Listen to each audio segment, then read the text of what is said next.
신약성경 야고보서 5장입니다. 신약성경 야고보서 5장 13절에서 16절 말씀입니다. 신약성경 376면에 있습니다. 야고보서 5장 13절로 16절 우리 찾으신 분들은 함께 읽도록 할게요. 너희 중에 고난당하는 자가 있느냐? 저는 기도할 것이요. 즐거워하는 자가 있느냐? 저는 찬송할지니라. 너희 중에 병든 자가 있느냐? 저는 교회의 장로들을 청할 것이요. 그들은 주의 이름으로 기름을 바르며 위하여 기도할지니라. 믿음의 기도는 병든 자를 구원하리니 주께서 저를 일으키시리라. 혹시 죄를 범하였을지라도 사하심을 얻으리라. 이러므로 너희 죄를 서로 고하며 병나기를 위하여 서로 기도하라. 의인의 간구는 역사하는 힘이 많으니라. 아멘. 야고보서 5장 본문을 가지고 서로 기도하라 라는 제목으로 은혜의 말씀을 나누도록 하겠습니다. 예전에 한 선교 잡지에 실린 기사 글을 읽은 적이 있습니다. 아프리카의 작은 산골 마을에 복음이 전해졌답니다. 그래서 작지만 그 산골 마을 모든 사람들이 예수를 믿게 되었습니다. 그들은 선교사가 가르쳐준 대로 말씀을 믿고 기도 생활을 시작했습니다. 그래서 마을 사람들은 마을에서 조금 떨어진 숲속에 저마다 각자의 기도처를 만들었다고 합니다. 그리고 하루에 꼭 2번씩 아침 저녁으로 때를 맞춰서 그 기도처에 찾아가 기도를 했답니다. 마을 사람들은 그 길을 그래서 나의 생명의 길이라고 부르기 시작했습니다. 그런데 누군가 기도를 게을리하고 그 기도처를 찾지 않으면 그곳에서 풀이 자라나서 그 길을 덮어버리게 됩니다. 그러면 신앙의 친구가 조용히 찾아와 이렇게 말해준다고 합니다. 형제님, 생명의 길에 풀이 많이 자랐더군요. 그래도 변화가 없으면 그의 친구, 믿음의 동역자들 몇 분들이 함께 대신 그의 기도처를 찾아가서 기도해 준 다음 다시 그 사람에게 찾아와서 이렇게 말을 했다고 합니다. 우리가 형제님의 생명의 길을 닦아놓았습니다. 주님이 거기서 형제님을 기다리고 계시는데 저희가 함께 해드리겠습니다. 그러면 그들은 며칠간 그 형제들과 함께 그 길을 동행하며 기도를 회복했다라고 합니다. 참 비유 같은 이야기지만 아름다운 이야기가 아닌가 생각을 했습니다. 바로 오늘 성경 본문은 우리에게 이렇게 말합니다. 너희는 서로 기도하라. 우리식으로 얘기하면 중보 기도를 말함도 되고 합심 기도를 말함도 된다고 생각됩니다. 특별히 인생의 고난의 길이 찾아올 때에 특별히 우리 믿음의 동역자들이 서로 옆에서 붙들어주고 함께 기도한다는 것은 우리에게 가장 큰 축복이요 힘이 될 줄로 믿습니다. 오늘 본문의 시작은 그래서 너희 중에 고난 당하는 자가 있느냐? 저는 기도하라고 시작하고 있는 것입니다. 본문에서 인정한 인생의 고난은 육체의 질병에 대해서 언급하고 있지만 이 고난이라는 단어는 우리가 인생을 살면서 경험하고 만나는 온갖 유형의 아픔과 고통을 의미하고 있다라고 보여집니다. 오늘 본문의 인생의 길에서 찾아오는 온갖 고난에 맞서서 우리가 어떻게 기도의 능력을 회복하며 살아갈 수 있을까에 대해서 말씀하고 있는 것입니다. 인생의 길에서 고난을 맞이하고 기도의 능력을 힘입고 살아가는 그 비밀이 과연 무엇일까? 그것에 대해서 우리 잠시 함께 묵상해 보고자 합니다. 먼저 우리가 이러한 기도의 비밀을 얻기 위해서는 교회 공동체에 대한 소속이 있어야 합니다. 무슨 말씀이냐? 오늘 우리가 살아가는 시대를 가르쳐 미 제네레이션, 즉 나의 세대, 자신에게 유익하면 절대 선도 진리도 없습니다. 옳고 그름도 없습니다. 나에게 육신적으로나 또는 생활적으로나 유익이 다가오는 것이 모두 옳다라는 얘기입니다. 나만을 위해 살아가는 세상이라고 합니다. 이런 시대의 영성은 그래서 교회 생활에도 영향을 끼칠 수밖에 없습니다. 특별히 우리가 오랜 세월, 오랜 기간 코로나 바이러스로 인하여 분리되는 생활을 하며 이에 따라서 더군다나 심하게는 한 40%가량이 교회를 출석하지 않는 교회들도 있다고 합니다. 자기 편리에 따라 교회를 오가는 세상이 되었다라는 말씀입니다. 뭐 굳이 꼭 교회에 나가서 예배 드려야 돼. 인터넷도 있고 TV만 틀어도 모든 대형 교회 좋은 설교 다 나오는데 굳이 교회 갈 필요가 있어? 라고들 생각하는 세대가 되었다라는 것입니다. 아마 평균적으로 한국 교회 가운데 한 20에서 25%가 등록하지 않고 교회를 출석하는 분들이라 합니다. 무슨 의미입니까? 내가 가고 싶을 때 가도 마음의 부담이 없고 헌금하고 싶으면 하고 하기 싫으면 하지 않고 교회의 일원으로서의 책임과 부담을 좀 느껴보지 않겠다는, 오히려 편하게 내 마음대로 내 뜻대로 내 편한 대로 교회 생활을 한다라는 마음이 있지 않는가 생각을 해보았습니다. 그런데 여러분, 이런 니 제너레이션의 영적인 신앙생활에는 세 가지의 결정적인 문제가 있습니다. 첫 번째는 책임지지 않는 신앙생활인 것입니다. 내가 책임을 지지 않는데 나에게 영적 성장을 가져올 기회가 주어지지 않는다는 것입니다. 여러분, 우리가 거저받은 은혜라고 하지만 절대 값싼 은혜가 아니라고 늘 말씀을 드리죠. 주님이 목숨을 바쳐서 주신 은혜입니다. 하나님에게 저는 공짜는 없다라고 생각합니다. 그래서 우리는 책임 있는 신앙생활, 하나님의 자녀로서 내가 책임 있게 신앙생활을 해나가야 한다는 것입니다. 그 가운데서 헌신하고 봉사하고 섬김을 할 때에 거기에서 영적 성장이 찾아오고 구원을 완성시켜 나가는 줄로 믿습니다. 그런데 이와 같이 내 마음대로 책임 없는 교회 신앙생활을 하다 보면 이런 책임에 대해서 부담을 느끼지 않아요. 그렇기 때문에 영적 성장도 그에 따라 올 수가 없다라는 큰 결정을 갖고 있습니다. 두 번째 문제는 지속적인 관계를 맺을 수 있는 그런 공동체가 없기 때문에 영향을 주지도 받지도 않는다라는 것입니다. 어떻게 사람이 일평생 살면서 똑같이 영적으로 충만하고 신앙이 튼튼할 수만 있겠습니까? 때로는 어려움으로 인하여 낙심할 때도 있고, 뭐 기도가 안 된다고 하죠. 은혜가 안 된다고 하죠. 그럴 때 바로 이런 공동체에 소속되어 있는 관계로 인해서 그 관계 형성으로 인해서 우리가 힘을 얻고 다시금 일어설 수 있다는 것입니다. 이것이 불가능해진다는 것입니다. 마지막으로 가장 큰 문제는 그 사람이 그 인생 가운데서 절망적인 상황에 처하고 위기에 처했을 때에 영적으로 그를 도와줄 사람이 없다라는 사실입니다. 오늘 본문에 보면 우리가 질병의 고난을 특히 만났을 때 교회의 장로들을 청하라고 분명히 말씀합니다. 여기서 장로는 지금의 직제상으로서의 장로만을 의미하는 것이 아니라 영적인 지도자를 말하고 있습니다. 즉 기도를 많이 함으로 영적으로 먼저 깨어있는, 먼저 믿은 분들이나 은혜를 먼저 체험한 분들, 함께 기도하는, 할 수 있는 그런 분들을 말씀하고 있는 것입니다. 그런데 소속이 없는 무소속의 신앙인들은 그런 분들의 도움을 청할 수가 없다라는 사실입니다. 무소속은 그래서 여러분 자유가 아니라 방황이 되는 것입니다. 언제까지 그 방황을 즐기시겠습니까? 우리가 교회에 뭐 많은 헌금, 능력 있는 교회, 그래서 복음 전하고 우리 자녀들 또 믿지 않는 우리의 가족들 교회로 나와야 한다라고 이야기하는 것이 아닙니다. 그들의 구원도 구원이지만 이와 같은 이유가 있기 때문에 공동체의 교회 생활을 함으로 책임도 느끼고 서로 의지도 하고 붙들 수 있는 기회가 된다라는 것입니다. 완전한 가정은 존재하지 않습니다. 존재하고자 할 따름입니다. 마찬가지로 교회도 완전할 수 없습니다. 어떻게 모든 사람들이 다 마음에 들겠습니까? 저 사람은 이게 마음에 안 들고 저 사람은 이게 싫어 할 수도 있죠. 그러나 완전한 교회가 없다고 해서 여러분, 완전한 가정이 없다고 해서 여러분 가정을 포기하시겠습니까? 마찬가지입니다. 교회에 대한 분명한 소속이 없는 성도의 모습은 표류하는 나그네와 같은 모습입니다. 그 방황을 끝내야 하는 것입니다.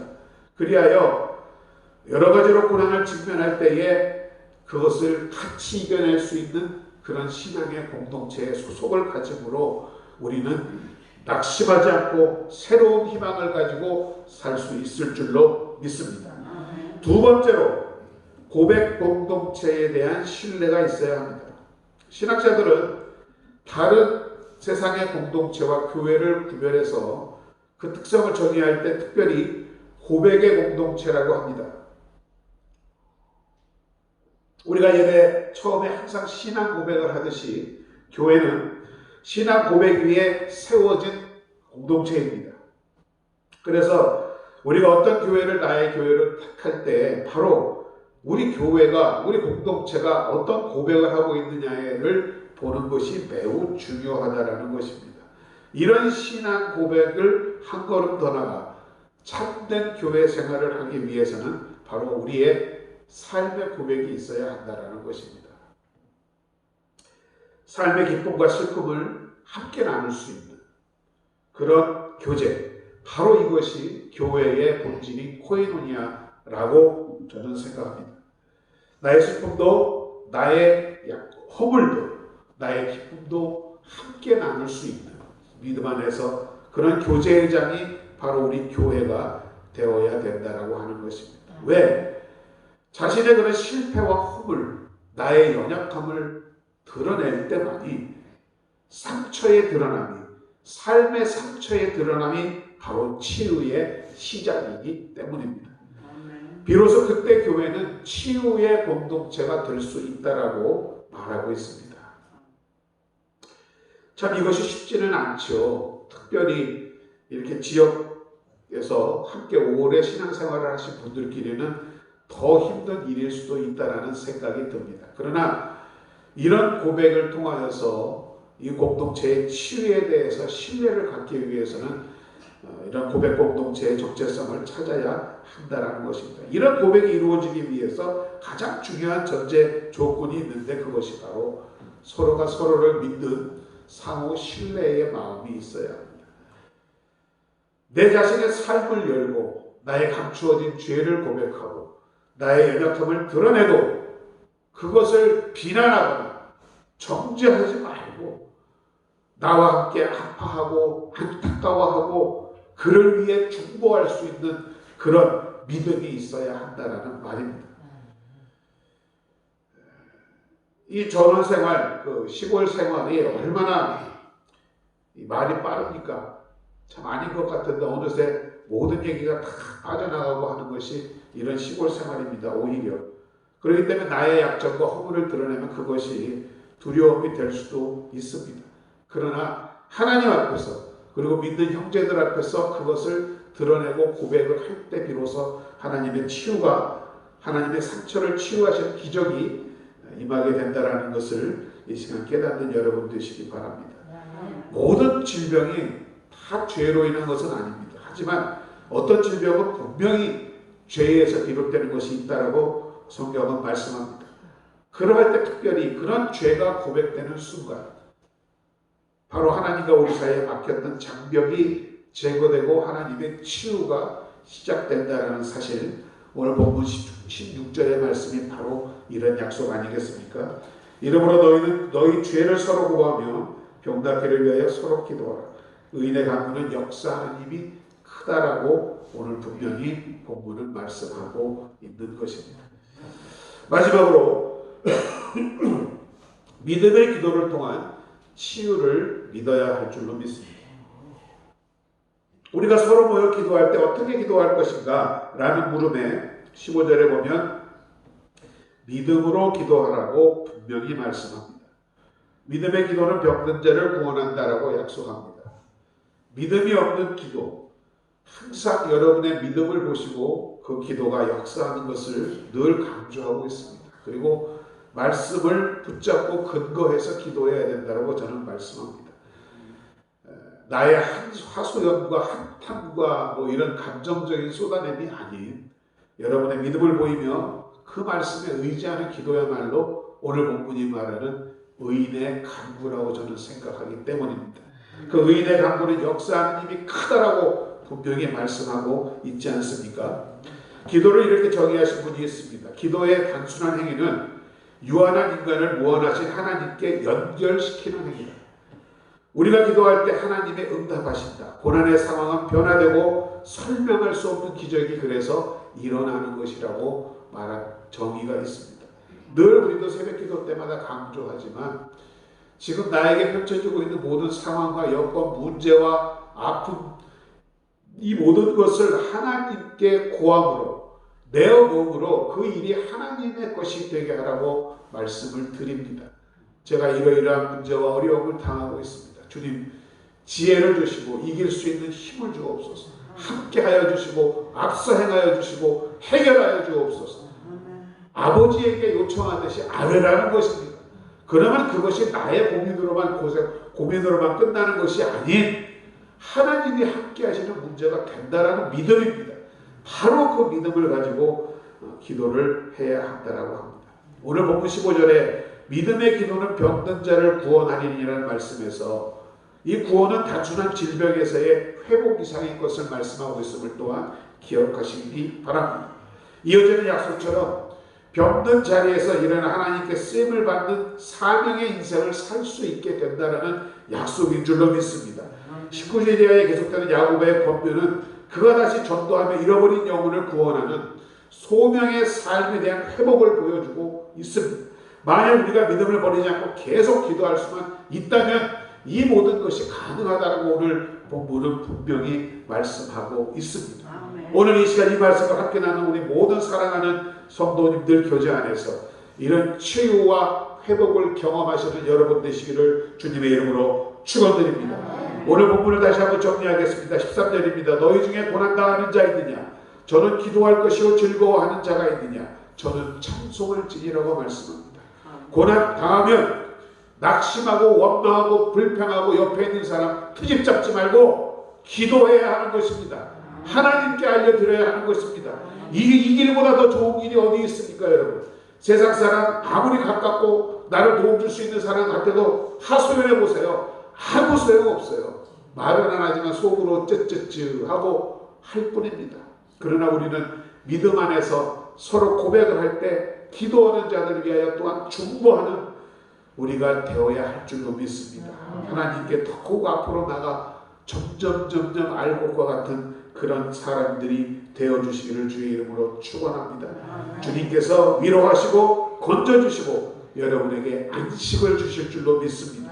즐거울 때도 감사하며 찬송하고 하나님께 영광을 드려야 하지만 고난당할 때도 하나님께 영광을 드릴 수 있는 믿음의 귀한 성도들 되시기를 주의 이름으로 축원드립니다. 항상 하나님과 더불어 사는 생활을 하고 모든 문제를 하나님께 아뢰며 더불어 해결하는 하나님과 동고동락하시는 귀한 여러분 되시기를 주의 이름으로 축원드립니다. 14절입니다. 너희 중에 병든 자가 있느냐? 저는 교회의 장로들을 청할 것이요 그들은 주의 이름으로 기름을 바르며 위하여 기도할지니라.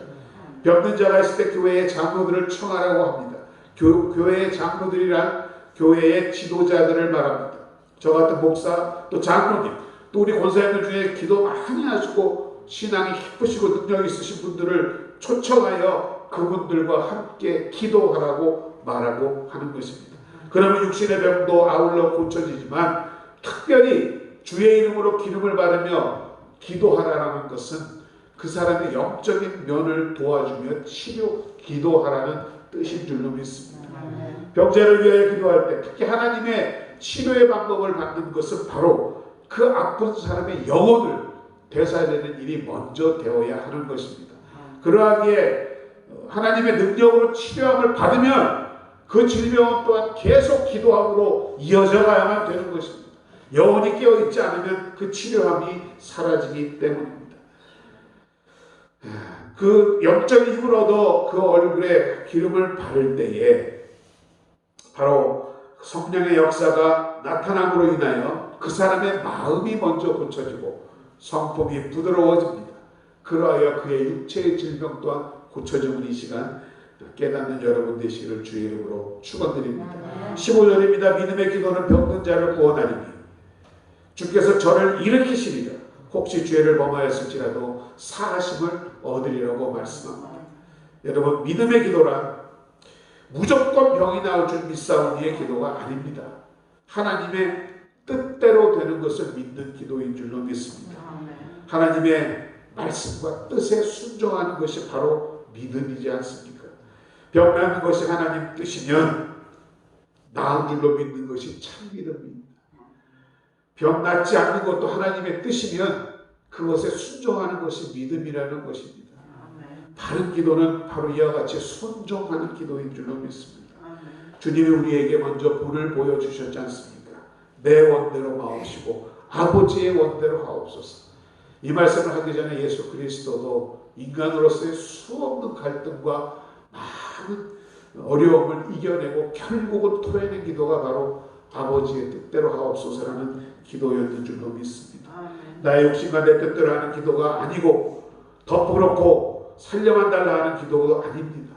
하나님의 뜻을 구하는 기도인 줄로 믿습니다. 병든 자를 구원하니 주께서 저를 일으키시리라. 심령을 구원하고 심령을 일으키는 것이 바로 영적 치료의 기본인 것입니다. 육신의 병은 그 심령, 여러분의 영혼과 마음이 일어남에 따라 하나님이 고쳐지실 수 있다라는 것입니다. 믿음으로 기도하면 먼저 믿지 않는 그 사람이 믿음으로도 구원을 받을 수 있고, 믿음의 환자의 경우는 믿음이 약하여 죄를 짓지 못하고 죄 중에서 벗어나는 상태가 될 수 있다는 것입니다. 그래서 그러한 믿음을 소유하게 되면 그의 마음을 통하여 영혼을 통하여 그의 육신 가운데 치료함이 임한다라는 사실을 깨닫는 여러분 되시기를 주의 이름으로 축원드립니다. 이제 한 예화를 들고 설교를 마치겠습니다. 제목이 세 그루의 나무 이야기입니다. 어느 산마루에 세 개의 나무가 있었답니다. 이 나무들은 각자 꿈을 갖고 있었습니다. 먼저 첫 번째 나무는 자신이 금으로 입혀진 보석함이 되는 것이 꿈이었다라고 합니다. 그래서 아름다운 보석을 많이 담을 수 있는 그런 나무 상자가 되기를 원했습니다. 둘째 나무의 꿈은 바로 넓은 바다를 힘차게 여행할 수 있는 군함이 되는 것이 꿈이었습니다.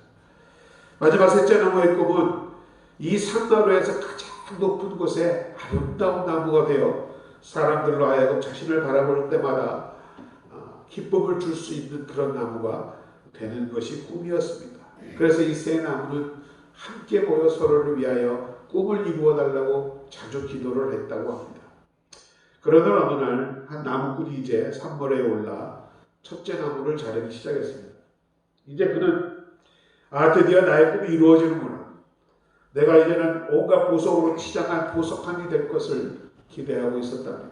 근데 그 나무는 베어져서 어느 농부에게 팔려가 결국 외양간에서 소와 말을 먹이는 여물통이 되었다라고 합니다. 실망했지만 그러나 믿음을 버리지 않고 여기가 끝이 아니야. 또 다른 시작이 있을 것이야 라고 기도를 했답니다. 또 둘째 나무는 나무꾼들이 자르기 시작했습니다. 그는 이제 바다를 여행하는 군함이 되어 왕을 태우고 가는 그런 배가 되겠지라고 꿈에 부풀었답니다. 그러나 어느 작은 어촌 마을로 팔려가 작은 어선이 되어 바다도 아닌 호숫가에 띄워졌답니다. 실망을 했지만 이 또한 믿음을 버리지 않고 계속해서 기도를 했습니다. 마지막 셋째 나무꾼이 그 나무를 자를 때에 그 나무가 비명을 질렀습니다. 그의 꿈은 바로 거기에 그대로 남아서 가장 아름다운 나무가 되기 위하기 때문이었기 때문입니다. 그런데 역시 그도 어느 목수에게 팔려가서 뒤뜰에 버려지는 신세가 되었답니다. 수년 후에 먼저 말구유가 된 첫째 나무는 세상에서 가장 보배로운 아기가 태어나 그 품에 안게 되었던 것입니다. 그 아기의 이름이 바로 예수였습니다. 호수에 떠다니던 연약한 둘째 나무도 그에게 커다란 일이 생겨났는데 그 배에 어느 날 한 사람이 올랐습니다.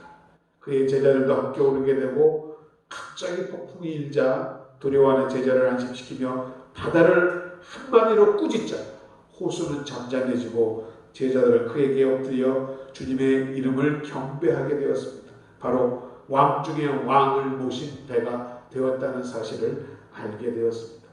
마지막 목수에게 팔려 그의 뒷뜰에 버려진 것과 같은 셋째 나무는 어느 날 로마 군인들이 와서 그 나무를 십자가로 만들어 달라고 합니다. 그리고 십자가가 되어서 다시 갈보리의 높은 언덕 위에 세워졌다고 합니다. 그곳에 누가 계셨습니까? 첫째 나무에서 예수님께서 태어나고, 둘째 나무에서 그 예수님을 태우고 갈릴리에서 복음을 전하게 되었습니다. 그리고 마지막 나무를 통하여 하나님께 들림받는 예수 그리스도의 십자가가 되었던 것입니다. 여러분, 우리의 방법과 우리의 뜻과 때에는 달랐지만 결국 그들의 기도는 응답되었음을 우리는 알 수가 있는 것입니다. 그 비결은 바로 포기하지 않고 계속해서 믿음을 통하여 그들은 바라보고 소망하며 나아갔기 때문인 것입니다. 고난은 있었지만 고난 저편에 더 아름다운 꿈들이 그들을 기다리고 있었던 것을 보았습니다. 더불어 함께 주님을 섬기며 주님께 쓰임받는 도구가 되었던 것입니다. 여러분, 우리도 믿음을 버리지 않고 기도할 때 이러한 일이 반드시 일어날 줄로 믿습니다. 오늘 우리의 이 말씀들을 통하여서 우리가 서로에게 중보자가 되며 또한 서로가 서로를 의지하고 이해해주고 용납하여주는 그런 천연순복음교회가 됐으면 하는 바람입니다. 여러분의 그리하여 모든 간구가 의인의 간구가 되므로 역사하는 힘이 큰 기도의 능력자들 되시기를 주의 이름으로 축원드립니다. 아버지 하나님, 귀한 시간 말씀으로 허락하시니 감사드립니다.